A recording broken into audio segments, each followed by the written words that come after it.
SVC my ఛానల్కి స్వాగతం. వీక్షిస్తున్న ప్రేక్షకులకు శుభోదయం. గజేంద్ర మోక్షం.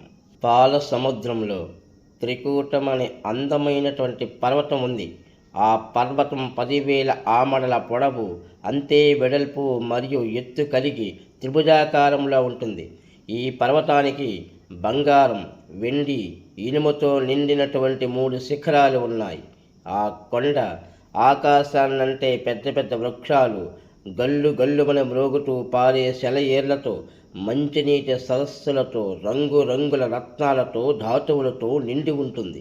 ఆ త్రికూటం దేవతలకు, యక్షకులకు, కిన్నెరలకు కూడా ఆకర్షిస్తూ ఉంటుంది. ఆ అడవిలో లెక్కకు మించిన మదించిన ఏనుగులు, ఇతర జంతువులు కన్నెత్తి చూడటానికి కూడా భయపడేటంత భయంకరంగా ఉంటాయి. ఒకనాటి సాయంత్రం కొండ గుహల్లో నుండి విహారానికి బయలుదేరాయి. ఆ మదపటేనుగుల రకరకాల క్రీడలతో విహరింపసాగాయి. ఆటలాడి అలసిపోయి వాటికి దాహం వేయడంతో నీళ్ల మడుగు వైపు నడిచాయి. ఆ ఏనుగులకు రాజైనటువంటి గజేంద్రుడు దారి తప్పి గుంపు నుండి విడిపోయాడు. కొన్ని ఆడ ఏనుగులు మాత్రం ఆ గజరాజును సేవిస్తూ అతని వెంటే ఉన్నాయి. వాటితో క్రీడిస్తూ విహరిస్తూ వేరే దారి గుండా నడుస్తూ ఉన్నాడు గజరాజు. ఒక చోట ఒక నీటి మడుగుని చూశాడు. ఆ మడుగులో ఎన్నో విచ్చుకున్న కమలాలు, కలువులు ఉన్నాయి. మదపటేనుగులు నిర్మలంగా ఉన్నటువంటి ఆ పద్మ సరస్సును చూసి దప్పిక తీర్చుకోవడానికి అందులో దిగాయి. గలగలమని శబ్దాలు చేస్తూ కడుపు నిండా నీళ్లు త్రాగాయి. గజరాజు తన తొండముతో నీళ్లు పీల్చి మునిగాళ్లపై నిలుచుని ఆడ ఏనుగులపై నీళ్లు చల్లాడు.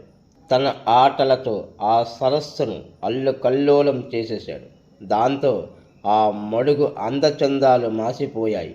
ఈ విధంగా గజరాజు సరస్సులో క్రీడించే సమయంలో ఆ మడుగులో ఓ మూలదాగున్నటువంటి మొసలిరాజు అతనిని చూశాడు. భుగభుగమనే చప్పుళ్లతో పెద్ద పెద్ద బుడగల పుట్టించి అలలు ఆకాశానికి ఎగిరి పడేటట్లు, గాలికి సుడిగుండాలు లేచేటట్లు తోక జాడించాడు. ఆ మకరరాజు గజరాజును ఒడిసి పట్టుకున్నాడు. ఆ గజేంద్రుడు మొసలి పట్టు నుంచి తప్పించుకున్నాడు. ఏనుగు తన పొడవైన తొండంతో కొట్టిన దెబ్బకు ఆ మొసలి చావు దెబ్బ తిని నీళ్లలో పడిపోయింది. వెంటనే ఆ మొసలి తేరుకుని ఆ ఏనుగు యొక్క ముందరి కాళ్ళ పట్టుకొని ఏనుగును మడుగులోకి ఈడ్చుకెళ్ళింది. ఏనుగు మొసలిని గట్టుపైకి లాగింది.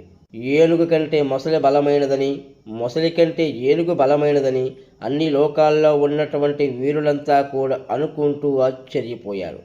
కరి మకరి రెండూ కూడా ఎడతెరిపి లేకుండా ముట్టెలతో తాకుతూ తలలు ముక్కలయ్యేటట్లుగా, నెత్తురు కారేటట్లు వాటి దంతాలతో పొడుచుకున్నాయి. పట్టు వదలకుండా గట్టిగా నిలదొక్కున్నాయి. సరస్సులో నీళ్ల సుడులు తిరుగుతున్నాయి.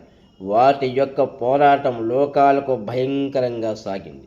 ఆ సమయంలో మొసలితో పోరాడుతున్న గజరాజులు ఒంటరిగా విడిచిపెట్టి వెళ్ళలేక ఆడ ఏనుగులు చూస్తూ ఉండిపోయాయి. మొసలికి నీళ్లలోనే బ్రతుకు తెరువు కావడం వలన క్రమంగా దానికి బలము, పట్టుదల పెరిగాయి. కానీ గజరాజు మాత్రం రాను రాను కృష్ణపక్షపు చంద్రుని వలె అంతకంతకు నీరసపడుతున్నాడు. మొసలి సింహం వలె హుంకరించి ఏనుగు కుంభస్థలంపైకి ఉరికింది. మెడను, వీపును కరిచి బాధపెట్టింది. తోక కొరికింది. ఎముకలు, దంతాలు విరికేటట్లు ఢీక్కొంది. మొసలి తన పరాక్రమంతో ఎన్నో విధాలుగా గజరాజును నొప్పిస్తూ ఉంది. గజేంద్రుడు ఘోరమైనటువంటి మొసలి కోరలకు చిక్కి బాధతో అలమటించాడు. అయినా సరే గజరాజు విసుగు చెందకుండా రేయింబవళ్ళు అహర్నిశలు శ్రమించి 1000 సంవత్సరాలు తీవ్రంగా పోరాటం కొనసాగించాడు.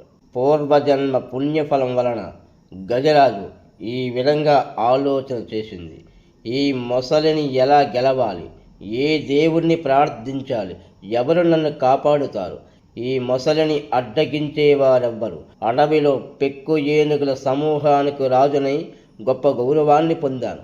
ఎన్నో ఆడ ఏనుగులకు అధినాథుడిగా ఉన్నాను. నా దాన జలధారలతో పెరిగిన మంచి గంధం చెట్ల నీడలో సుఖంగా ఉండకుండా ఈ మడుగులోనికి ఎందుకు దిగాను? భగవంతుడా, నా గతి ఏమవుతుందోనని భయం కలుగుతూ ఉంది. ఈ లోకం ఎవరి వల్ల పడుతుందో, ఎవరితో కలిసి ఉంటుందో, చివరికి ఎవరితో కలిసిపోతుందో అటువంటి వారిని ఆ భగవంతుని శరణు కోరుతాను.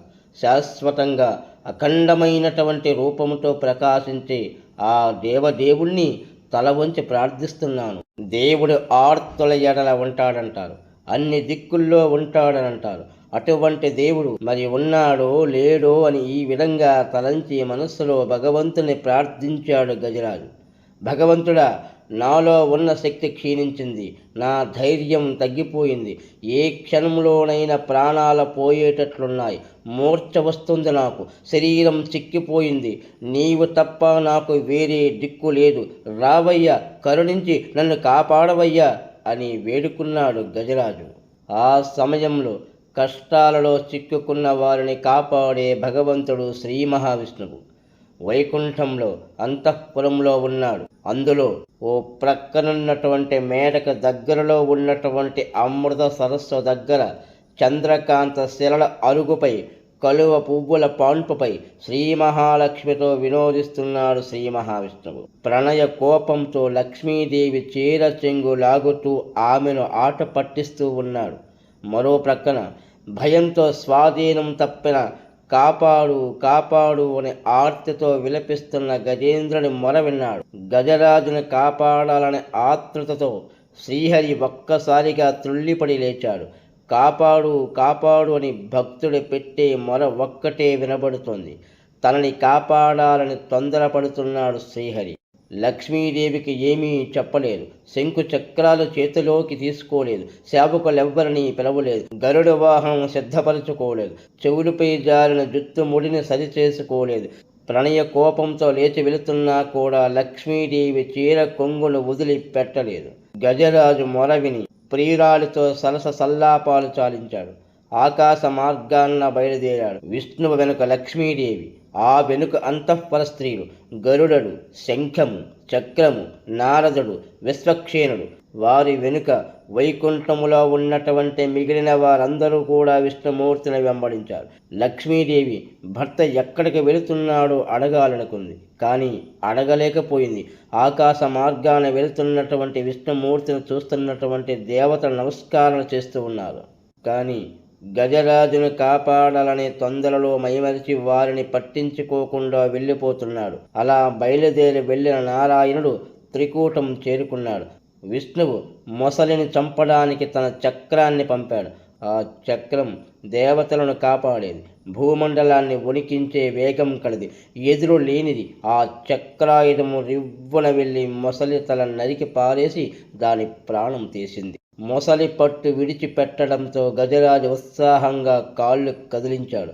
విష్ణువు తన పొడవైన చేతిని చాచి గజరాజును మడుగులో నుండి బయటకు రావడానికి సహాయపడ్డాడు. అతని వెన్ను తట్టి బాధ పోగొట్టాడు. విష్ణుమూర్తి హస్తస్పర్శతో అతని శరీర తాపమంతా చల్లారిపోయింది. సంతోషంతో ఆడ ఏనుగులతో కలిసి ఆనందంగా ఘీంకారం చేశాడు. ఆ మొసలి మునిశాపం వలన కలిగిన తన మకర రూపం వదిలి ఊహు అనే గంధర్వుడిగా మారిపోయింది. ఆ గంధర్వుడు స్వామిని మిక్కిల భక్తితో కీర్తించి స్వామి అనుగ్రహం పొంది గంధర్వలోకానికి వెళ్ళిపోయాడు. మొసలితో పోరాడిన గజేంద్రుడు పూర్వజన్మలో ఇంద్రద్యుమ్నుడనే రాజు, ద్రవిడ దేశాన్ని పరిపాలించేవాడు. అతడు గొప్ప విష్ణు భక్తుడు. ఒకనాడు ఏకాగ్రతతో విష్ణు ధ్యానం చేస్తూ మైమరిచి ఉన్నాడు. అక్కడికి వచ్చిన అగస్త్య మహర్షిని గమనించలేడు. దానికి ఆ మహర్షి కోపించి అజ్ఞానంతో కూడిన ఏనుగుగా పుట్టమని శపించాడు. ఇంద్రద్యుమ్నుడు గజరాజుగా, అతని సేవకులు ఏనుగులుగా పుట్టారు. రాజు ఏనుగుగా పుట్టినప్పటికీ విష్ణుభక్తి వల్ల అతనికి ముక్తి లభించింది. గజరాజును కాపాడిన తరువాత శ్రీహరి చిరునవ్వు చిందిస్తూ లక్ష్మీదేవితో ఇతరులకు మొరపెట్టుకోకుండా నన్ను విడవకుండా ప్రార్థించిన వారిని నేను రక్షిస్తాను, ఇది మీకు తెలుసు కదా అన్నాడు. లక్ష్మీదేవి, నీవు సమస్తానికి ప్రభువైనవాడు, నీ పాదాలను మనస్సులో ఉంచుకొని పూజించడమే నా పని, అందుకనే నిన్ను అనుసరించి వచ్చాను అని స్తుతించింది. ఇదంతా చూస్తున్న గంధర్వులు, దేవతలు జయజయధ్వానాలు చేస్తున్నారు. విష్ణుమూర్తి పరివార సమేతంగా వైకుంఠానికి బయలుదేరాడు. ఈ గజేంద్ర మోక్షం కథ చదివేవారికి, వినేవారికి కీర్తి పెరుగుతుంది. పాపాలు దుఃఖాలు నశిస్తాయి, ఆపదలు అంతరిస్తాయి, శుభాలు కలుగుతాయి.